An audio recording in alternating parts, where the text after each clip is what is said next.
So we're continuing on in our first unit, looking at metaphysics and epistemology. In our first class, we looked at Plato's allegory of the cave. And I gave you a bunch of interpretations about what he was doing in that piece and what he's doing in the larger work, The Republic. The main theme that I tried to drive home for you was that Plato thinks that philosophy is useful because it can get us to the truth. And what that helps us do is not only understand the world around us better, but if done correctly, it should drive us to produce a kind of order within the individual human being and within society at large, so that we can make things better, so that politics is run correctly, so that we're virtuous and smart and good. And another main theme we discussed was that the issue with forming and living together in these communities is that institutions end up popping up that function as caves for us, right? Perhaps the terms and the categories, even the language that we use, blinds us to alternative ways of understanding and seeing the world. Philosophy tries to kind of get beyond the appearance of things so that we can achieve a true and holistic understanding of what's going on and why, so that we can better think and act in this life, this short life that we have. Well, we're continuing on with some of those themes today, but today we're going to kind of take a deep dive into how that occurs in the human mind and why that should matter to us. So this first unit I've titled Metaphysics and Epistemology. Does anybody remember what these words mean? Does anybody remember what metaphysics is? Yeah. That's one view. Yeah, that's what we might call the contemporary scientific view. It is a metaphysical view. Yeah, exactly. We might call it study of the nature of reality. Good. So metaphysics is all about trying to uncover what the hell all this is, where it came from, how it works, that kind of stuff. Asks very deep fundamental questions. Now that's important because what you believe makes stuff up in this universe. What you believe you are, and what this table is going to influence your other beliefs as well. For example, if you think this universe was created by some sort of God who exists outside of time and space, that's going to cause you to have certain views on ethics, how we should organize ourselves politically, how we should treat animals, whether or not there's an afterlife, right? All that kind of stuff. If you think that our universe just originated from the Big Bang, there was no creator, everything is natural, everything is just made of matter and energy, you're going to have different beliefs about what the human being is, how the human being should live, and how we should organize ourselves. So metaphysics is very important. We are going to be focusing on metaphysics, but today our primary focus is going to be on the other thing that I labeled this unit as, which is epistemology. Does anybody remember what epistemology is? The study of knowledge, exactly.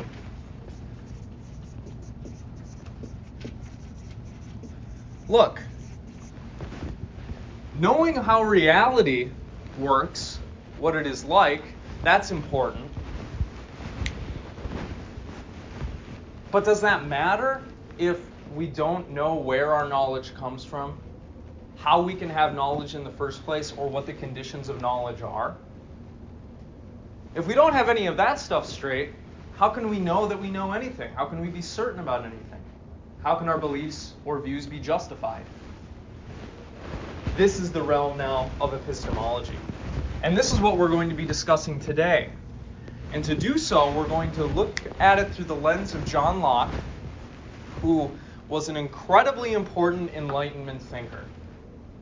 So today I'm going to start off by giving you something of a historical overview. I'm going to trace, generally, how philosophy has developed in the West since the time of the ancient Greeks and Romans. I'm going to try to explain to you what Locke was doing, what the Enlightenment was, why it's important, and how it has informed our views and beliefs today. So, let's get started. If we think about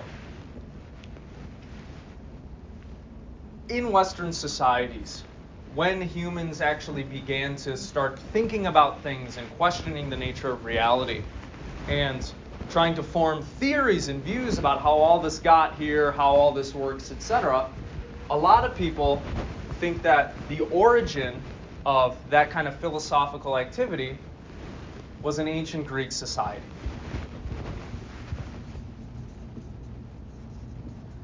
Perhaps spearheaded by a group of thinkers known as what we call the pre-Socratics, those who came around before Socrates, who kind of gave us mythical views of what all this is and how it works. Some of the thinkers back then thought all of this stuff is just made up of 4 fundamental elements: fire, air, earth, and water. Some of them thought that everything at bottom can be reduced to one of these elements. This is kind of a very imaginistic way of understanding what all this crap is, right? And you can imagine why it might be convincing. After all, the air is all around us, and nature, the water is all around us. The earth seems to be different than nature. And we might think that everything that exists is just, I don't know, some sort of amalgamation of these basic elements.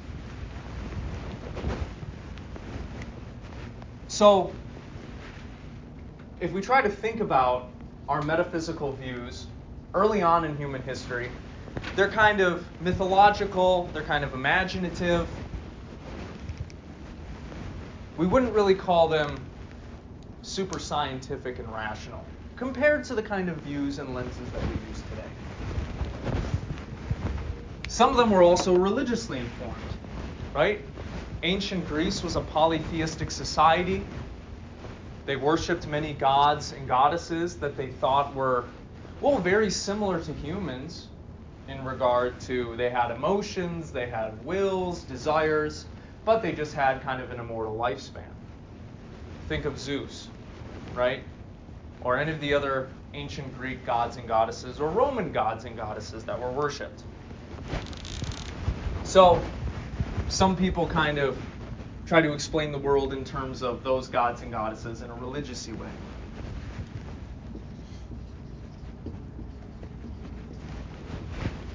As human societies developed, we took a turn away from polytheistic religions into monotheistic religions, right? Think Judaism, Islam, Christianity. Instead of worshiping multiple gods and goddesses, humans started thinking, well, there really is only one God above all of this stuff, one ultimate creator or celestial being that perhaps exists outside of time and space. And so as philosophy developed, it began to be informed by this thought as well, this view, by monotheistic religion. Medieval philosophy is particularly Christian in Western society. If we study Western history, we see that Christianity kind of ended up saturating it very strongly and informing the views and beliefs of the people from, I don't know, the first few centuries AD up until at least the 14th or 15th century, right? And people are still Christian today. So we could characterize medieval thought as being intensely Christian in its metaphysics, its its ethics, its understanding of the world. Well, slowly over time, people began to question those mythologies, traditions, religions on which Western society was based. And they began to form a different view and understanding of things. If we trace the history of thought in the West, we could say there was ancient philosophy, then there's medieval philosophy, and then there was this very important historical event that occurred called the Renaissance. Does anybody know what this is in European history? The Renaissance. Yeah, Josh. Yes. Yes, Renaissance. Does anybody know what this word means? Rebirth, right. Here, I'm going to grab my laptop because I always mess up spelling it. Renaissance, meaning rebirth, signaled, just like the name says, a kind of rebirth and a reevaluation of human life, the universe. There was an explosion in art. There was an explosion in writing and literature. And this basically produced a reimagining, a reconceptualizing of human life in the universe in which we find ourselves. The art changed during this period, the writing changed during this period, and it would come to deeply influence the peoples of Europe, where this primarily occurred.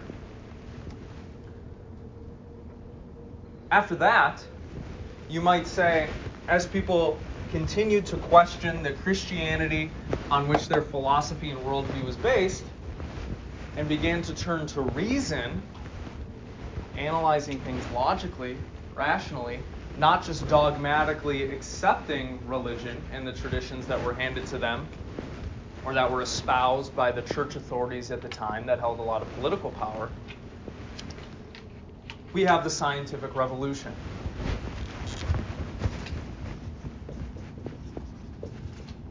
During this time, as is evidenced by the name, there was a revolution in our understanding of the world and the application of reason to the technical fields.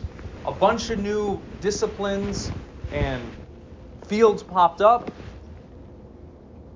Science became very important in academic circles. Engineering, architecture, mathematics, anatomy, biology, chemistry, the natural sciences, all of these different disciplines experiencing, well, a drastic, we should say an explosion, the word that I've used before. People were inquiring into the nature of things, utilizing reason to do that, utilizing the scientific method, which would end up producing a lot of technological advancement, which would then come back and influence society in particular ways. During the end of the scientific revolution, what we call the Enlightenment occurred. Is this a period in European history you've heard about, the Enlightenment? Yes? No? Maybe so? This was a very important time in Western, European, and consequently American history. It would come to inform a lot of the ways that we see and think about the world even today. Even the founding of the United States is laced with these ideas and views and ways of seeing the world that came out of the Enlightenment. Our inquiry into metaphysics and epistemology is going to be focused on this time period here, because it is during this time that, well, those fields that I mentioned earlier, engineering, science, architecture, mathematics, the technical fields, experienced even more growth. People were coming to understand the world even better. They were leaning even harder into reason, into rational, logical analysis of the world, not just accepting that God created the world and we don't really have to think about anything, we just got to do what he says. No, they actually wanted to understand things. What are the laws of nature? How do they work? This was one of the central questions that thinkers in the Enlightenment tried to answer. And so, influenced by Bacon and Isaac Newton and other thinkers, the Enlightenment, I like to say, influenced people to try to throw off the dogmatic shackles that were placed on them by religion and tradition and seek a new mode and way of understanding the world. But this didn't make everybody happy. A lot of people saw value with being rational. It did, after all, change the world, produce a lot of technology, reform society in important ways. But there was a response to this. There was a response to this idea that we should be reasonable in everything that we do. We should be rational. That is the primary aim of human life. That's how we should organize ourselves according to reason. Does anybody know what this response is called? Instead of leaning into reason, thinkers after this time would be like, nah, man, emotion is good. Emotion, feeling, and passion in the arts. Romanticism? Yeah? The thinkers during this period said, yeah, science, technology, mathematics, that's all well and good, but it shouldn't be the be-all, end-all of human life. There's more to human life than just being a cold, calculating machine. Passion and feeling, love, art, music, literature, that stuff adds value. That stuff matters. This is what the Romantics said.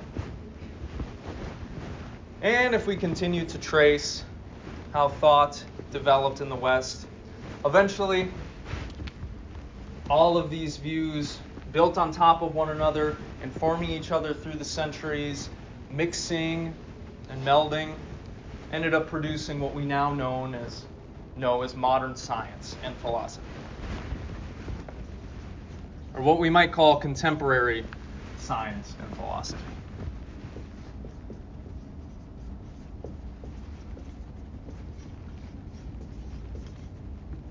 Broadly, how we see and understand the world today.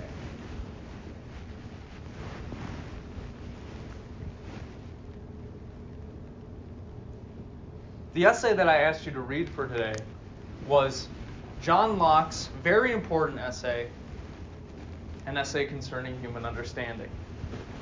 Some say that this essay marks the beginning of the Enlightenment period. Published in 1691, in this essay, Locke goes into how the mind works, how we perceive the world around us, how we can obtain knowledge of the universe, and he would come to deeply contribute to the kinds of ideas that were floating around during this Enlightenment period. Locke would end up spearheading one of the foundations of what we call epistemology, one of the epistemological views that we rely on today and still lean into and discuss. And he's somebody who is a paradigmatic example of what the Enlightenment was all about, this John Locke guy.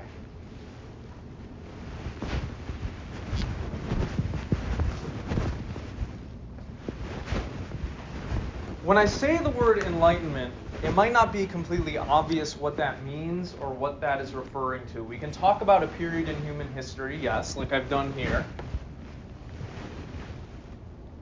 What we might call that period in European history, which is basically the 17th through 18th centuries.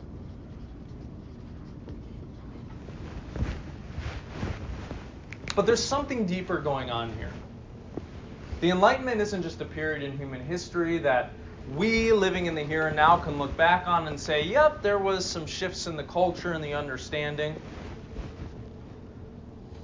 it's a word that's also supposed to symbolize what the people during this time valued and what they thought was going to give them a better understanding of the world.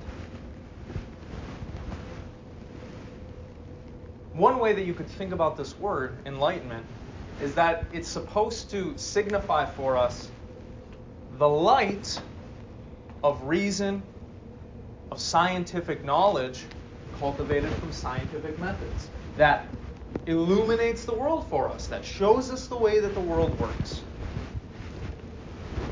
Even in Plato's allegory of the cave, we saw this association with knowledge and philosophy with light, right? Once the person exits the cave, everything is illuminated around them because, well, they're seeing the world and they're understanding it, right? As opposed to the dark cave, which is associated with ignorance, lack of understanding. So you could think of this word as referring to that thing that the Enlightenment figures would call scientific knowledge or reason that allows us to better understand it.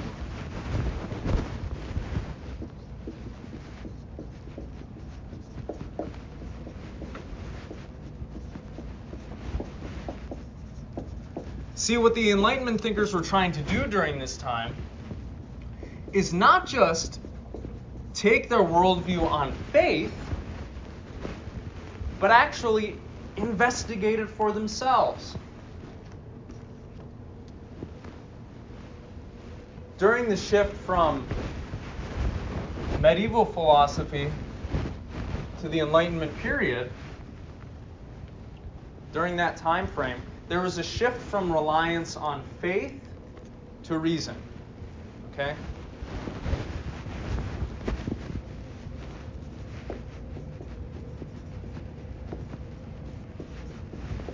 And humanity thought that we could better understand the world if we applied certain, what we call scientific methods now.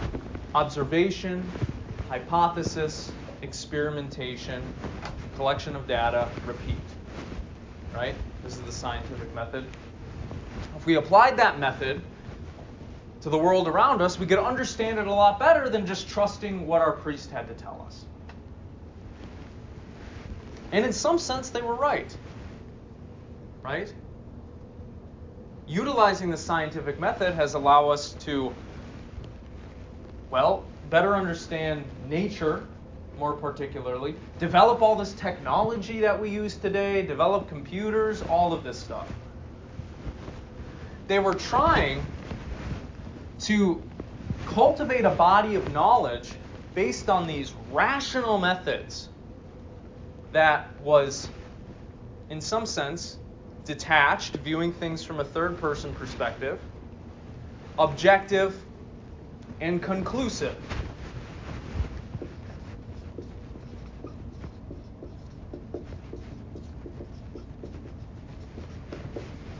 It wasn't good just to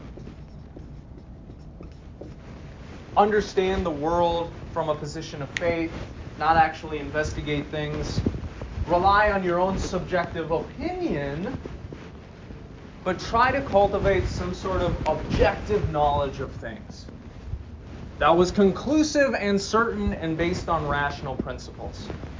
Okay, not just taken as a given, not just based on how you were feeling that day. And we see in Plato too, right, this distinction between opinion and knowledge. We should strive to cultivate knowledge, not just rest comfortably in our subjective opinions of the world. Locke, like his contemporaries, was skeptical of tradition and authority, and skeptical of one of the epistemologies that was leaned on heavily during this time, the medieval period, known as revelation.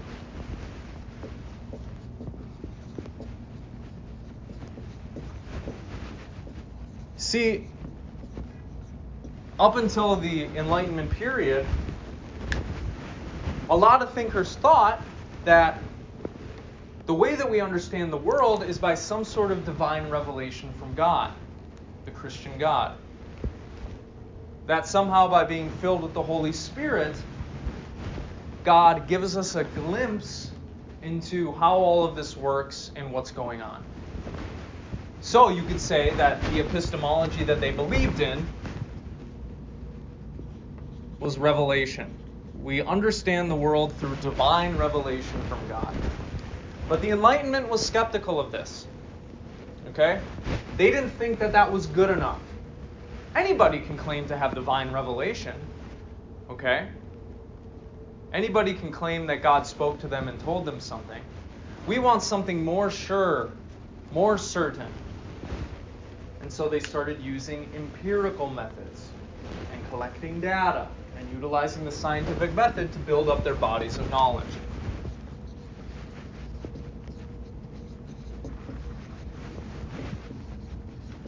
So there was what we might call an epistemological shift in the Enlightenment, from revelation to reason, or from revelation to science, you might say. The thinkers during this time were opposed to those dogmatic systems that had ruled human thought and human society the centuries before them.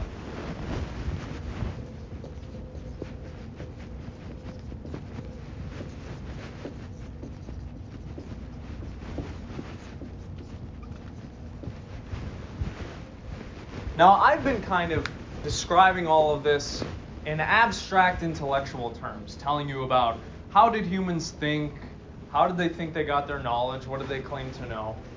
But these comments also apply to the political systems of the day, the religious systems, not just our modes of inquiry. See, because it is during this time as well that there are a lot of revolutions happening around Europe. Locke was one of the first people in his political philosophy to say that those who are living within a political system have some sort of right to rebellion if the government isn't doing what's good for them, if the government is oppressing them. This was a new idea. Okay? Up until this point in human history, the divine right of kings ruled. The idea that the king or queen, whoever was ruling, received their authority or legitimacy directly from God. But during this time, a new political philosophy was born, and it was spread, and it's responsible for why we are here today and the founding of our nation. This idea that no, legitimacy doesn't come from the top down, it comes from the bottom up. It comes from consent of the governed. It comes from people coming together, agreeing to a certain way of life, agreeing to set somebody up that will have a monopoly on force and violence. This time is heavily associated with freedom. Intellectual freedom and political freedom.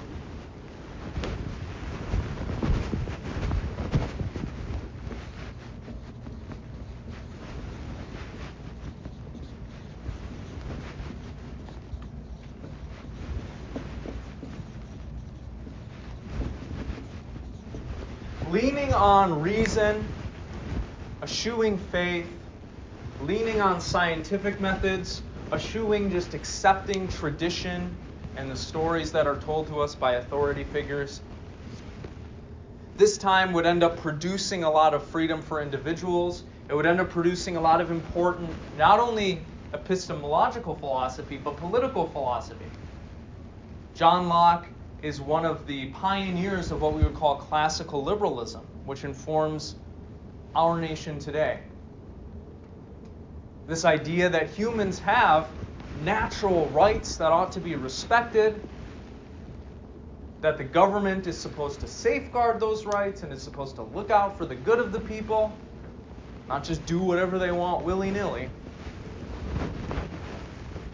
And so during this time, we see the emergence of these new ideas, which are not new to us because we've been thinking and living them for a long time. But these new ideas, like the theory of individual rights, freedom as an ideal over justice. The idea of a constitutional monarchy, limiting the powers of the king or queen or whoever is in power.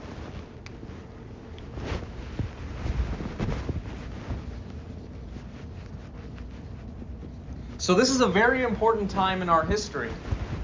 Okay? It has ended up greatly informing what we value and how we see the world today. And Locke is largely responsible for that, along with some other thinkers as well.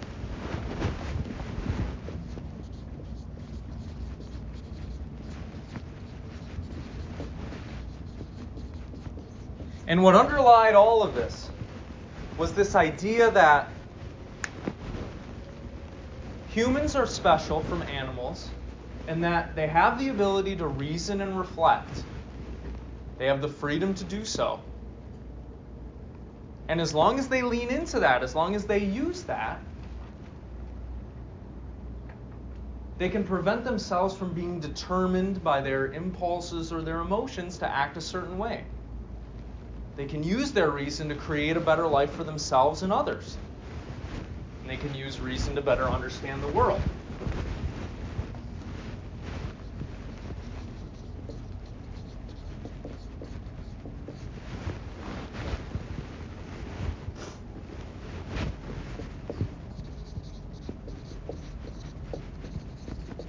So, this is a little bit of historical context for you to help you better understand what Locke was doing, what he was writing on, why we're studying his ideas in this class.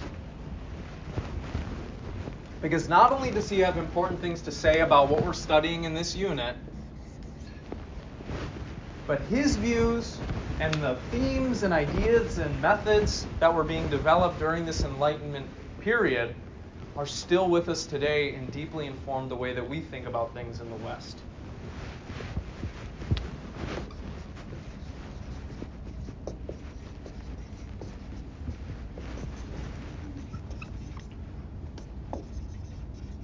Does anybody have any questions?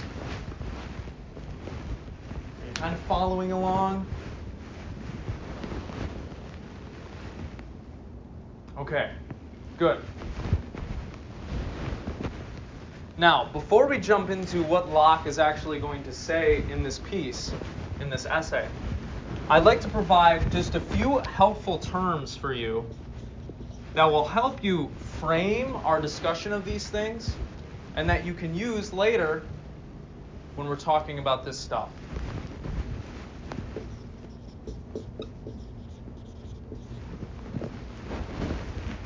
These are words that are used a lot in philosophy, so it would be helpful for you to know and internalize them so that you can better understand and talk about this stuff yourselves.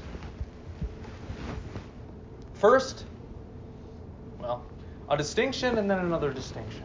I'm going to introduce 4 terms for you. What we're doing in this unit is we're looking at thinkers who are trying to provide an explanation and a description of how the world works. We're going to call their claims descriptive. They are making descriptive claims. What is a description? Well, it's like a sentence about what is, right? If you describe my shirt, you're trying to tell me what my shirt is like, right? In the same vein, these thinkers that we're going to look at in this unit, Descartes, Locke, Berkeley, they're trying to describe for us what the universe is like and what our minds are like and how that works, okay? They're giving us descriptive claims. The reason that we have to bring this up is because in our second unit, we're going to start talking about a different kind of claim. What we might call a prescriptive claim.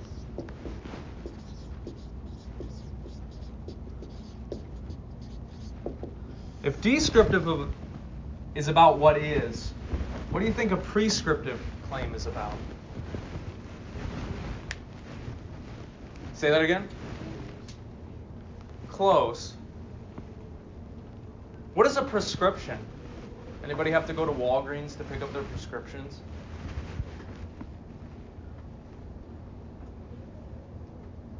Yeah. Yeah. When a doctor fills out or signs a prescription for you or whatever, they're telling you, take this for the thing that you have. Right? You should take this.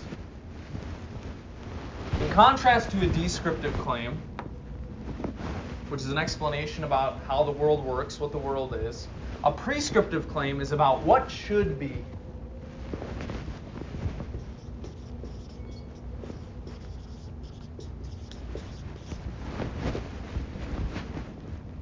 This is the realm of ethics and morality. Right? You shouldn't lie to your boyfriend. You should be a good person. You should tell the truth. You should vote red. Whatever it is. Right? So, you may see these words pop up. You may hear them in conversation. They're important to know. If somebody is giving you a description, they're describing what the world is like to you.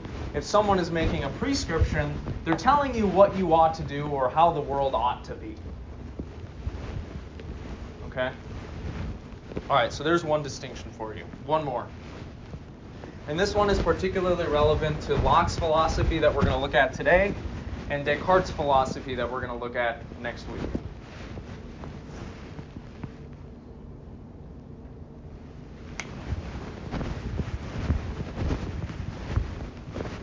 It's the distinction between a priori and a posteriori. These are Latin phrases.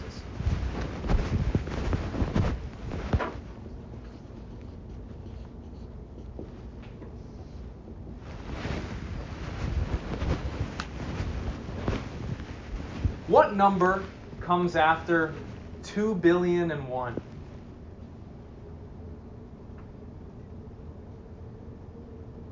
What number comes after 2,000,000,001?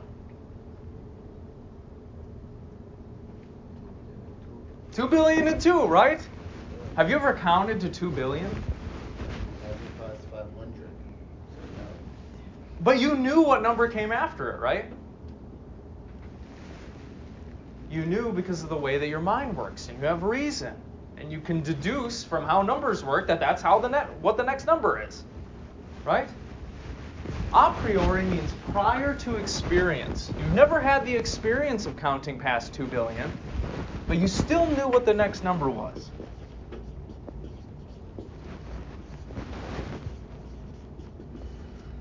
Philosophers are going to say there are some things that we can know without ever experiencing it, like mathematical truths or geometric proofs or certain deductions about the way the world works, right? Riddle me this. If I shot you with an RPG, what would happen to you? Hit you right in the chest. Would you live? No, you would die. You don't need to experience that to know that, right? You know what RPGs are like. You know they explode. You know they shoot out of that thing very fast. So there are some things, it seems, that we can know without ever having to experience it. This is what we would call a priori knowledge. We can contrast that with a posteriori knowledge.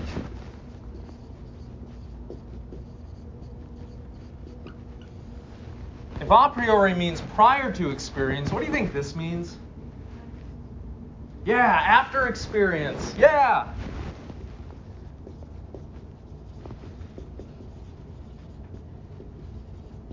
While there are some things that we can know before ever having experienced it for ourselves, it seems like there are only some things we can know only after we've experienced it. Right? For example, what wasabi tastes like. How would you know what it tastes like unless you tasted it? Right? How would you know whether you liked Saltburn until you watched it?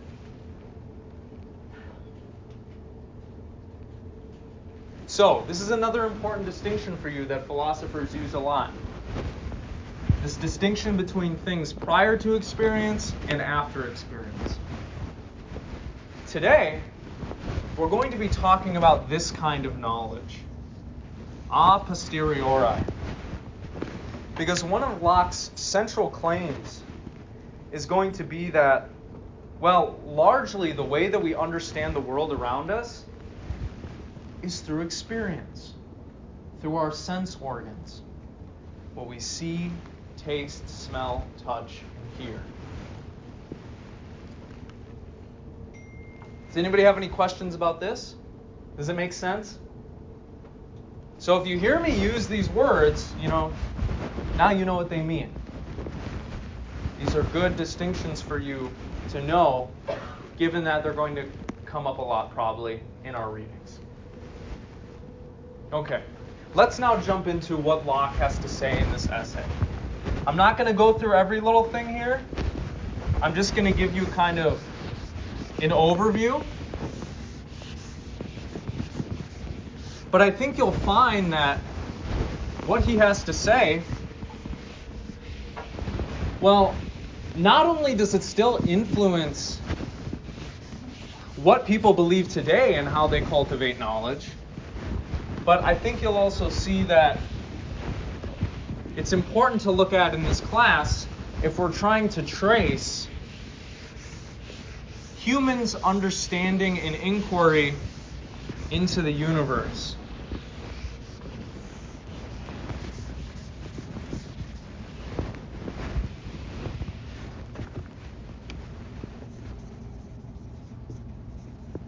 He separates the essay up into different chapters. I'm going to kind of summarize them in groups. We're going to start, obviously, with chapters 1 and 2, and then I'll summarize some of the other chapters later. I didn't ask you to read the whole thing. I only asked you to read about 15 pages. But Locke is doing a lot in this piece. He's basically trying to get to the bottom of how do we know what we know? How does our mind interface with the outside world? In this piece, Locke analyzes where our ideas come from, what they are like, and how our ideas impact human life.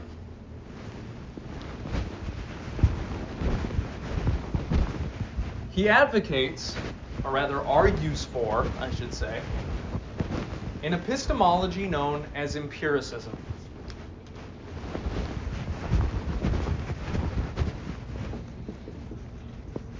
I've already told you what that is. Empiricism is the view that knowledge is primarily obtained through the senses.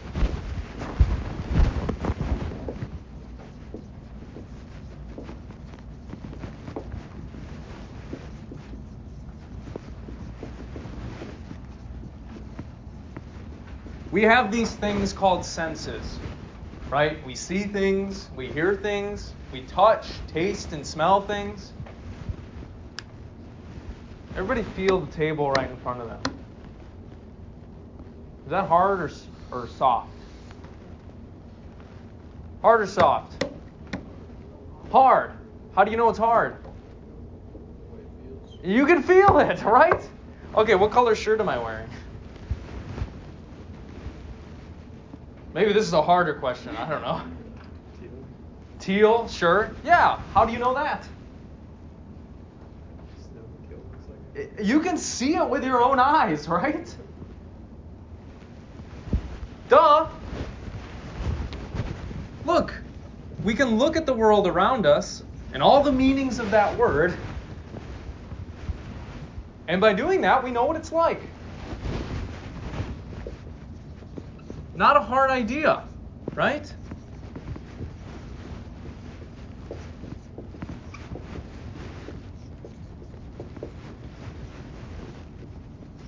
We have these things called the five senses.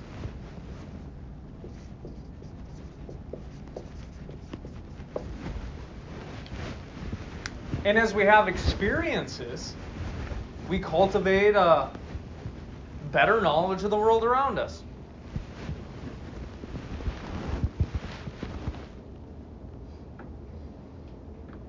Does anybody here like cilantro? Does anybody here not like cilantro? Does it taste like soap to you? How did you know when you didn't like cilantro? It was after you tasted it, right? Right? You didn't know you didn't like it until you tasted it. How do you know a stove is hot? Well, either your parents told you at some point, or you put your hand on the stove and you're like, oh, and it burned you, right? You had an experience. Whether that's somebody telling you something or you living through it yourself. You had an experience. Is it cold outside today? How do you know? You had an experience with it. You felt it on your skin and you were like, oh God, I wish I was in Miami. Right? This sucks. This is the view that Locke is putting forward. Okay? By experiencing the world around us, we come to a better understanding of it. Now, how do we do that? This is how it works. We have this thing called a mind and a body, and our mind and our body allows us to experience the world.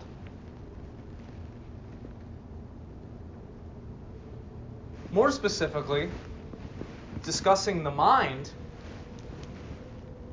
our ideas about the world help us understand what reality is like. He defines idea as whatever is the object of understanding when a man thinks.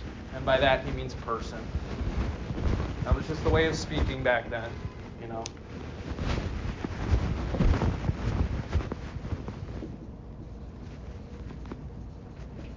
So, as we have experiences out there in the world, our mind forms certain ideas of them.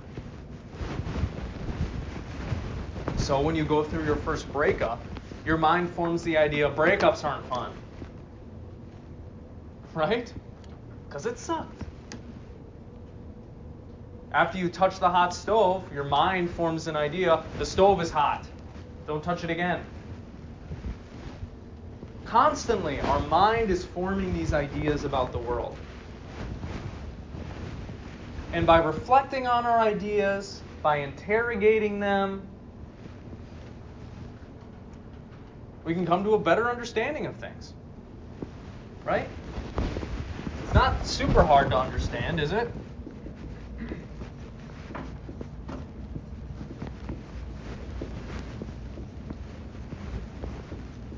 So we have this thing called a mind, or an understanding, or reflection, whatever you want to say.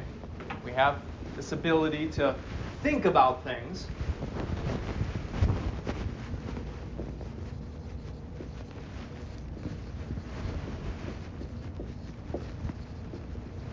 And as we have experiences in the world, our minds get furnished with all kinds of ideas. Ideas about what's good and bad, right and wrong, useful and useless. Ideas about all kinds of things.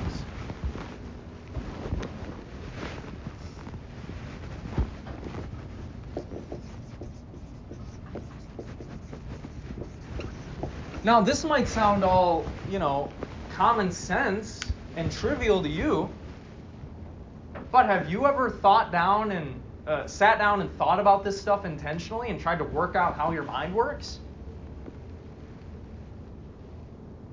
Maybe a little bit.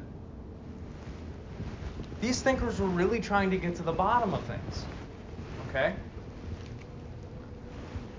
So what they're doing isn't easy, it isn't trivial. It's important. And if you're doing it right, it's difficult because you're not just going to be thinking about the easy things, you're also trying to think about the hard things, really get to the bottom of things.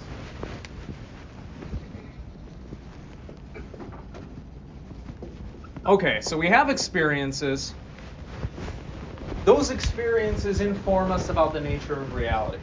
And those experiences produce ideas in our minds that inform our thought and our behavior and our values and all that stuff. He provides us with what we might call a common sense picture of reality.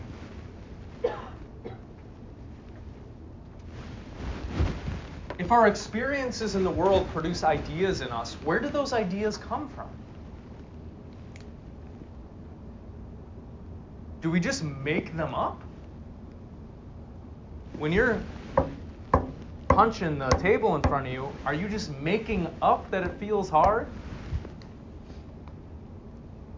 Where do your ideas come from? Have you ever asked yourself that?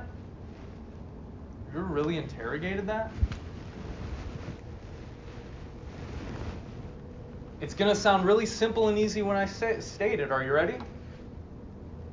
There are objects out there in the world that cause us to have certain ideas about them. Right? Isn't this kind of the common sense picture of reality that we all have? Here, feel this coffee. Put your hand around it. How does that feel? A little cold. A little cold. Why does it feel a little cold? Because the coffee is actually cold in reality. It has certain properties and characteristics that when you sense it, it produces a certain idea within you. This is the picture that Locke is laying out for us. Okay? It's what we might call the common sense picture, what I'm going to call the common sense picture. There are objects out there in the world independent of us.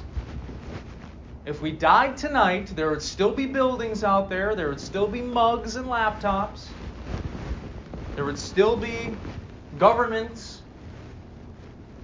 There are objects with certain properties out there that exist outside of us, and they cause us to have certain perceptions and ideas.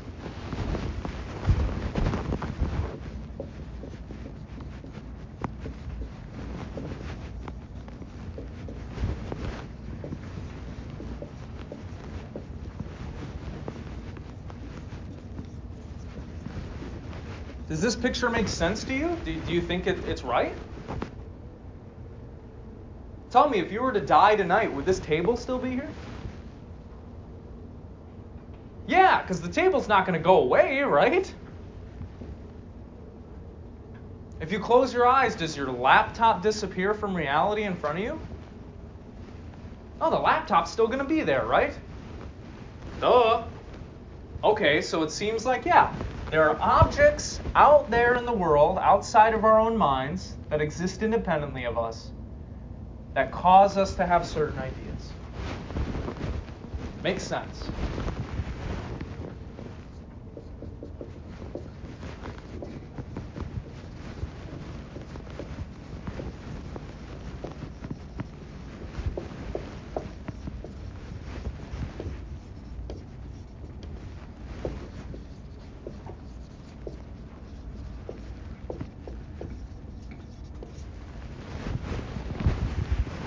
Now, because Locke is an empiricist, he thinks that our experiences in the world furnish our minds with our ideas of things. This is going to cause him to say that people don't come pre-programmed with ideas and views of the world when they're born. He denies what we would call innate ideas.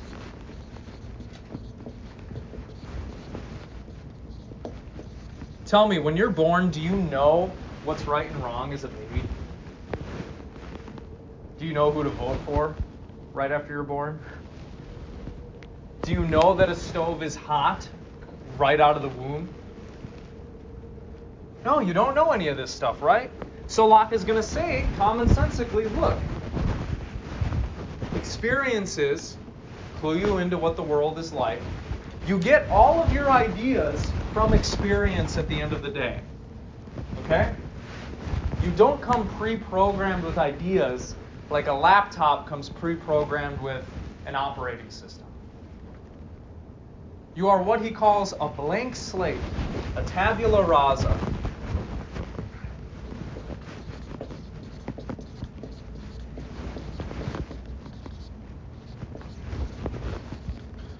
your ideas and views and concepts of the world come ultimately from experience. You aren't born with the belief that God exists. You aren't born with the belief that there's socioeconomic inequality. You're not born with the idea that the Lions should win the Super Bowl. These are all things that you learn through experience. All your ideas and concepts and views of the world are things that you learn. You don't come pre-programmed with them. So all ideas and knowledge that we have come from experience. And he lists two sources.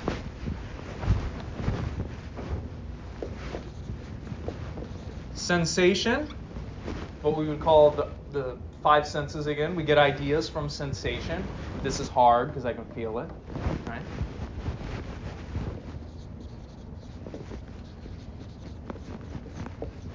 And then he says we can also form ideas, build upon our ideas through reflection, by thinking about the ideas that we already have.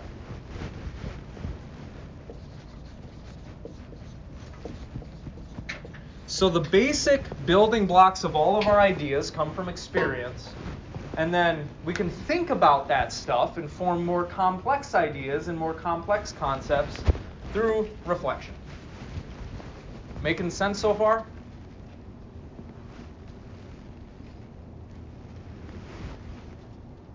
What this implies is that our knowledge of the world is limited by our experience in the world. And when I say experience, I don't necessarily mean first-hand experience. Because what is an experience? An experience is not just, you feeling that the table is hard for yourself. You're having an experience right now as I'm talking to you about things, right? That's an experience. Watching the TV is an experience. Reading a book is an experience. So when we say that knowledge comes from experience, we mean, you living your life, basically. So you can get information from experiencing things yourselves or reading books or having people tell you things. All of those are experiences, right? So our knowledge comes from experience.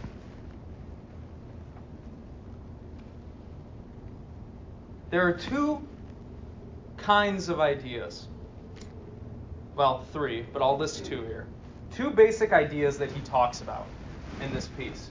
He says we can have a simple idea or a complex idea. This is Pierre, the plague doctor plushie. Okay?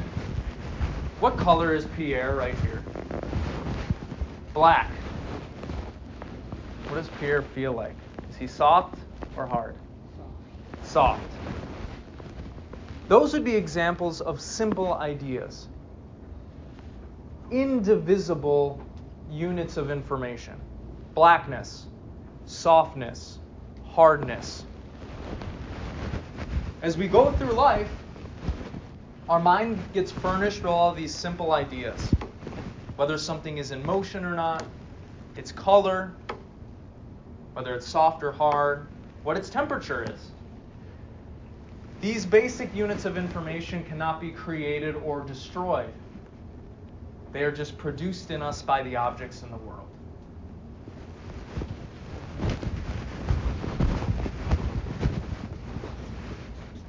So, we can have simple ideas, which are basically like indivisible things that flow into our mind, or that are produced in our mind, rather, by the world. Or we could have complex ideas. If we wanted to put a definition to these, we could say a simple idea is concerned with one aspect of a thing. Its color, its motion, temperature. Basically like an indivisible unit of information. Something like that.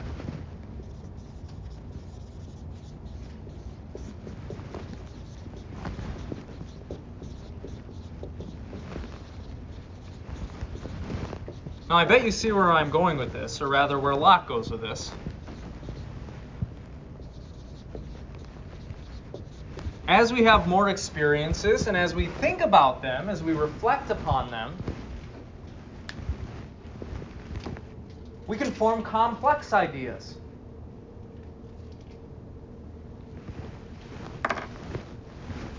If blackness, softness, motion, if these are simple ideas, they're indivisible, they can't be broken down anymore, what would be an example of a complex idea?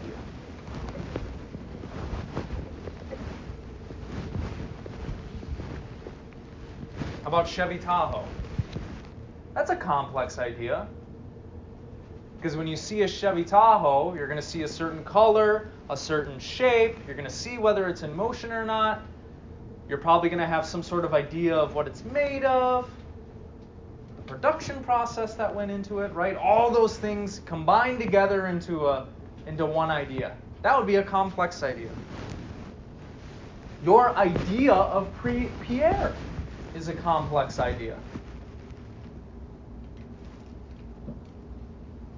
Because look, when you reflect on your idea of Pierre, you have blackness combined with whiteness, combined with lantern that glows in the dark, combined with cool hat, combined with weird Professor Gunnar throwing him around, right? All those things are bound up in your concept or your idea of Pierre. So, there are simple ideas and there are complex ideas. This is basically how our information and knowledge of things in the world are organized in the mind.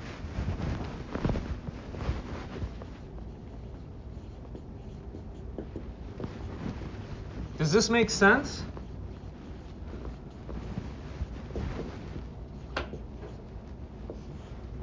I know it's weird. I know it's a little abstract. Another complex idea would be like a blue ball. Why? Well, there are at least two simple ideas there, right? Blueness and sphereness. You see a blue ball, you have an idea of a blue ball. You can divide it into these different smaller ideas. If you can divide it into smaller ideas, it's a complex idea. If you can't divide it anymore, it's a simple idea. For example, how do you divide the idea of blackness? You can't get more fundamental than blackness, right? Or whiteness, or softness, or hardness. There's nothing more there to break down. Basically, you can think of complex ideas as ideas made up of a bunch of simple ideas. Or to give you a chemistry analogy, simple ideas would be like atoms. Complex ideas would be like molecules. Does that help? Yeah? So this is how the kinds of ideas our mind forms as a result of our experiences in the world.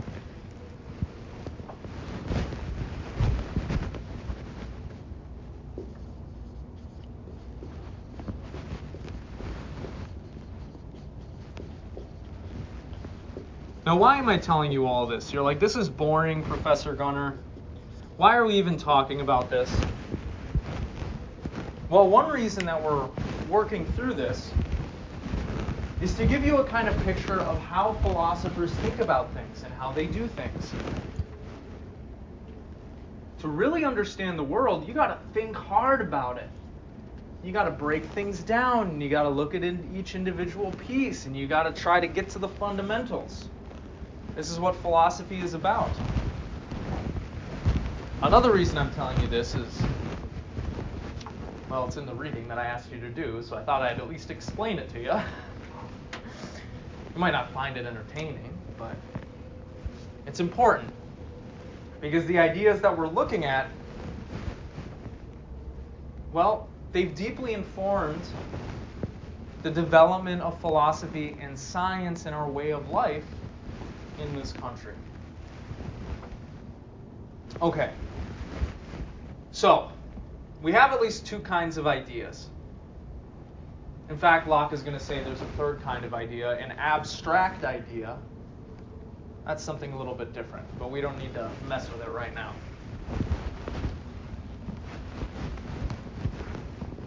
How do ideas get into the mind? I've been saying experience this whole time, right? By having experiences, ideas are formed in our minds. Let's break that down a little bit further. Think about this stuff. Think of some sort of idea you have. What was involved in the production of that idea for you? For example, think about Pierre again.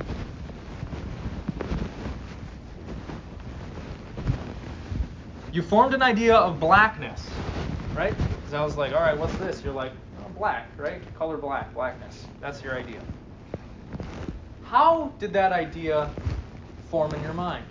What were you using in order to get that idea? What are you using right now by looking at me? Your sense of sight, right? Yes. So, ideas can be formed in the mind in different ways. Not only through our different sense organs, but through different combinations of them. And by utilizing our sense organs and our capacities for thought and reflection.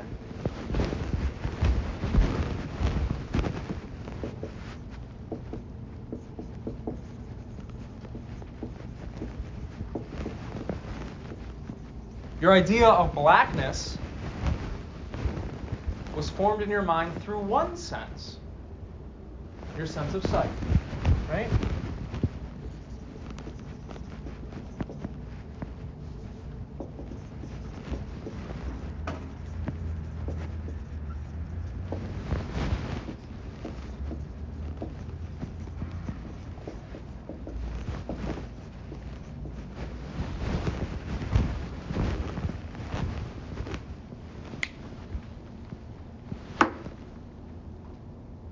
Did y'all just hear a sound there? Now you have an idea of that sound. How was that sound formed in your mind?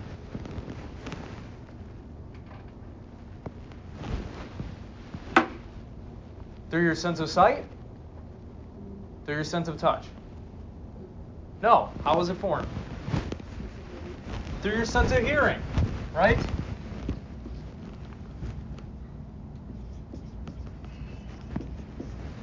So ideas can be formed in your mind by you just apprehending the world through one of your senses.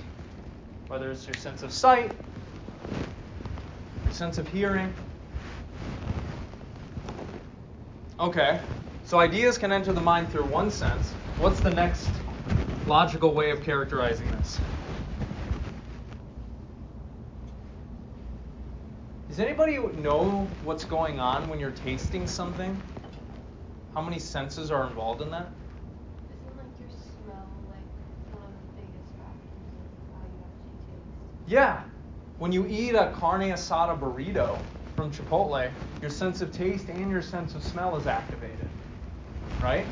So ideas can be formed in the mind through multiple senses, the application of multiple senses. For example, like the taste of something. Because that doesn't actually just rely on your sense of taste. The taste of cilantro to you is also based on what you were smelling when you tasted it.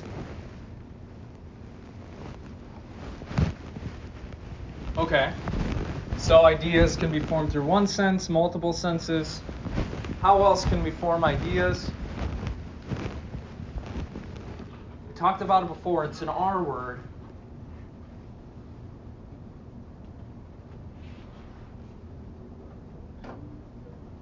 Reflection. Yeah, exactly. You can form new ideas in your mind just by imagining, by thinking about it. Right? We might say an example of this are things like when you make a logical deduction. That logical deduction is an idea. And how did it be produced? Well, you were just thinking about things. You weren't using your sense of sight or your sense of hearing or smell. You were using some sort of internal mental capacity to form that idea. One more way. Can you see where this is going? What's the last way, you think? Just like this one, it's a combination of things. How about reflection and sensation? There you go. That's another way ideas can get formed in your mind.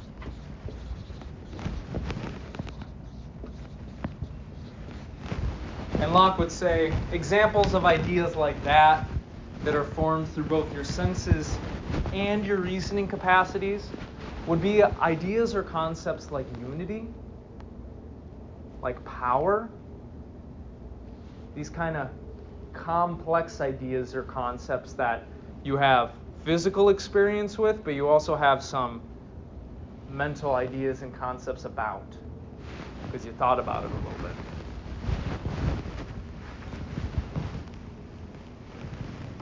Okay, so we have this picture. We have this picture that there are objects out there in the world, pillows, tables, chairs, projector things, laptops. They exist independently of us, and they form certain ideas in our minds. Right?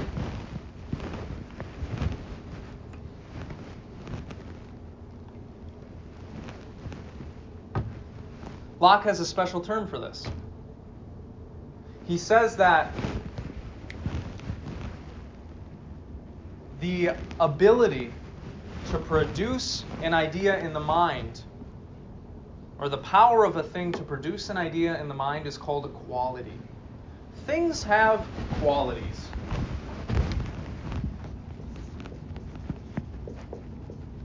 And he's not just talking about whether or not that's a quality mattress or not.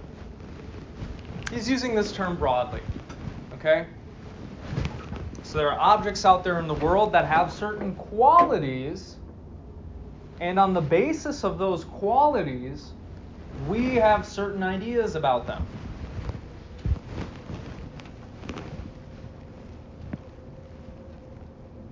On page 30, this is what he says. To reveal the nature of our ideas better and to talk about them intelligibly, it will be convenient to distinguish them as they are ideas or perceptions in our minds, and as they are states of matter in the bodies that cause such perceptions in us. That may save us from the belief that the ideas are exactly the images and resemblances of something inherent in the object. That belief is quite wrong.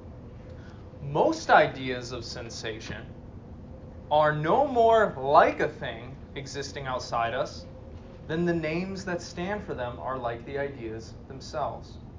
So he's making a distinction here.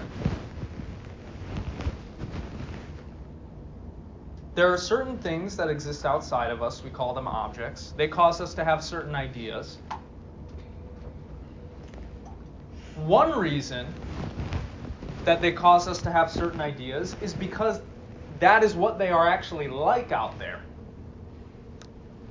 This is what Locke would call primary qualities.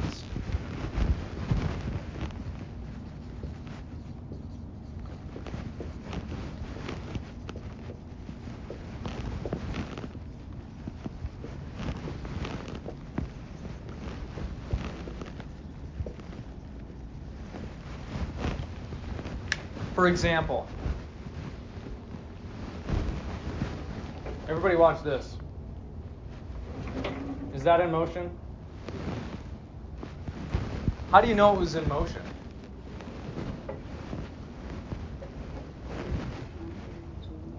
It was literally moving, right? The reason that you had the idea that it was moving is because that thing was actually moving out there in the world. This would be an example of a primary quality, motion. These are qualities that are inherent in the object itself.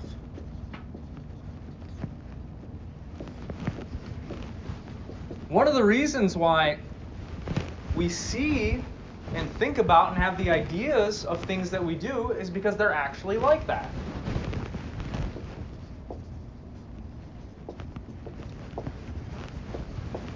They're actually like that out in the world.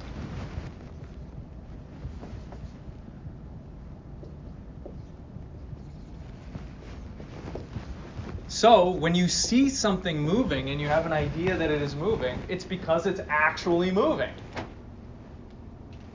You all saw the table move, right? And you had the idea that it was moving because it was actually moving.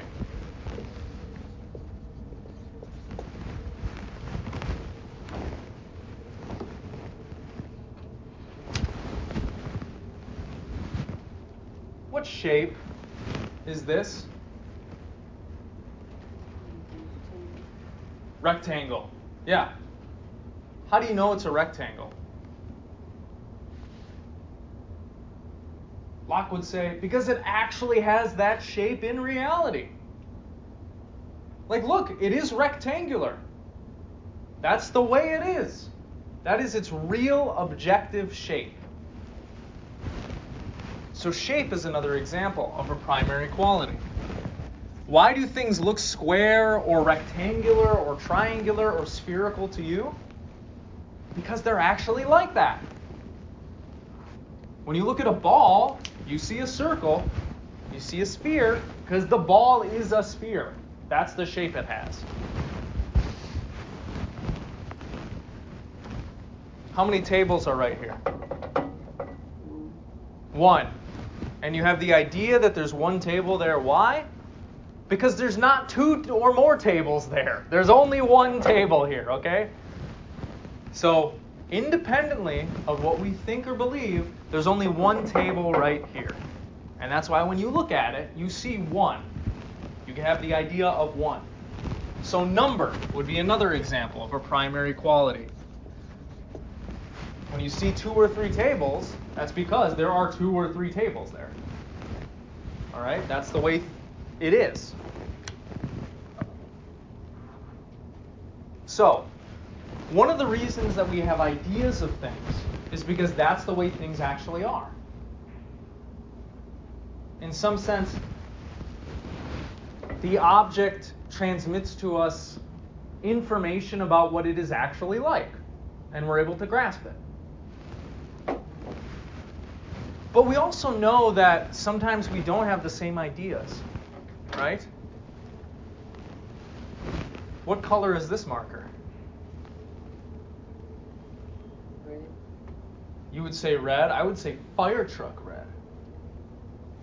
Right? What color is this shirt? Somebody might say green. Somebody might say greenish blue. Somebody might say teal. Sometimes we do have different perceptions, right? Sometimes you touch something and you're like, that's hot. And your partner is like, no, that feels cool to me, right? This is where we bring in secondary qualities. One of the reasons that we have certain perceptions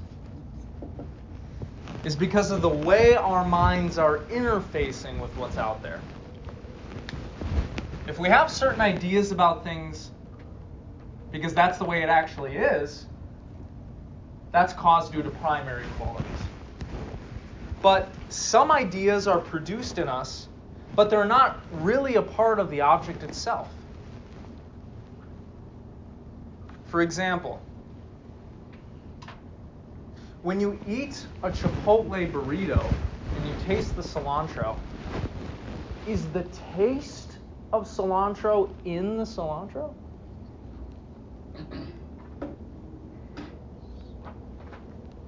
It's not, right? If the taste of the cilantro were actually in it objectively, everybody would taste it the same. Because that would be a part of it. But cilantro tastes different to you, it tastes different to you, it tastes different to me. Or think about colors. When you look at a color, it might look blue to you. Other cultures have 50 shades of green or blue and all different names for them. And you would just say that's blue and they would say, no, that's this. And they would give you a completely different name. They have a different perception than you do. Why? Because the color of a thing, the taste of a thing, a sound that is produced from a thing is not in the thing itself objectively. It arises from your interaction with it somehow. The way that your taste buds are, the way that your mind works, whatever it is. And the best example of this, I think, is color.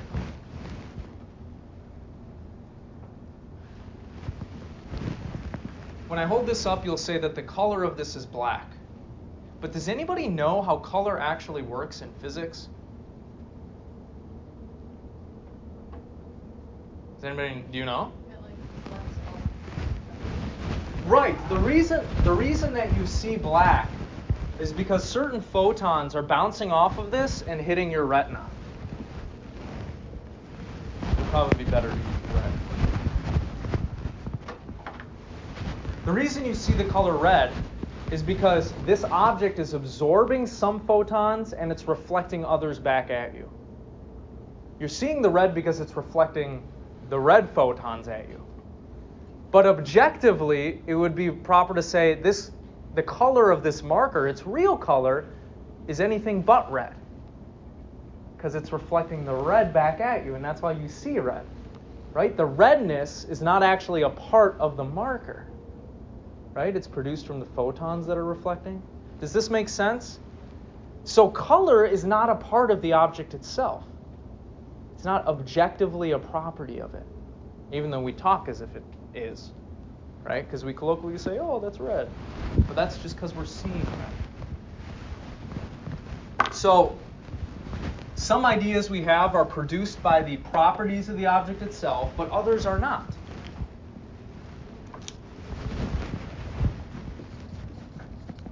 Secondary qualities are qualities that produce a certain idea or sensation in us, but are not a part of the object itself.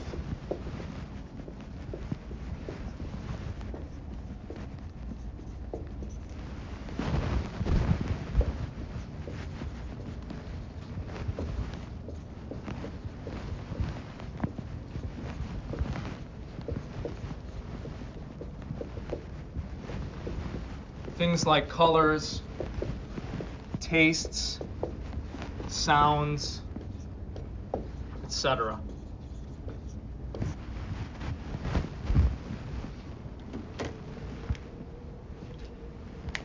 The reason you see red is because certain photons are being reflected back at you, not because this is actually red. The reason why cilantro tastes a certain way to you is not because the taste is literally a part of the cilantro atoms, but because it's your taste buds and your mind and your preferences. Locke thinks that making this distinction is helpful because it explains the differences in our perceptions. Because we don't all see the world the same way, right? We don't all have the same experience.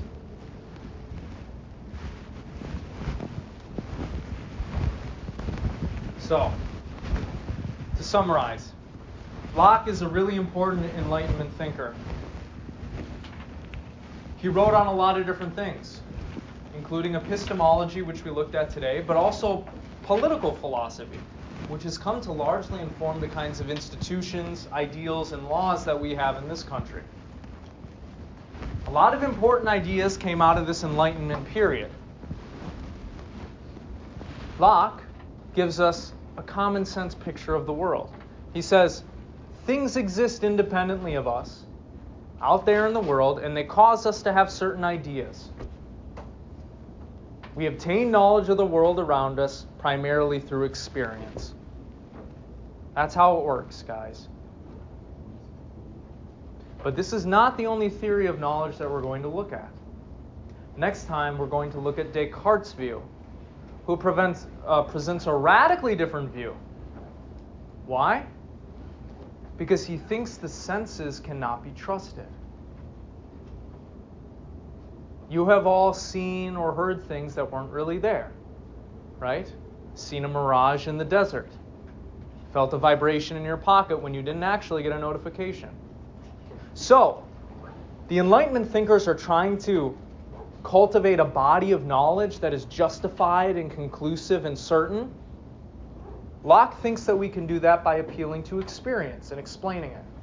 Descartes is going to say, you can't get any certain knowledge from experience. Why would you trust it if it's deceived you in the past? So he's going to try to take a different route to explaining how we can obtain conclusive, justified, certain knowledge of the world around us. Okay. That's all I have for you. Thank you all for coming. Make sure to do the reading this weekend.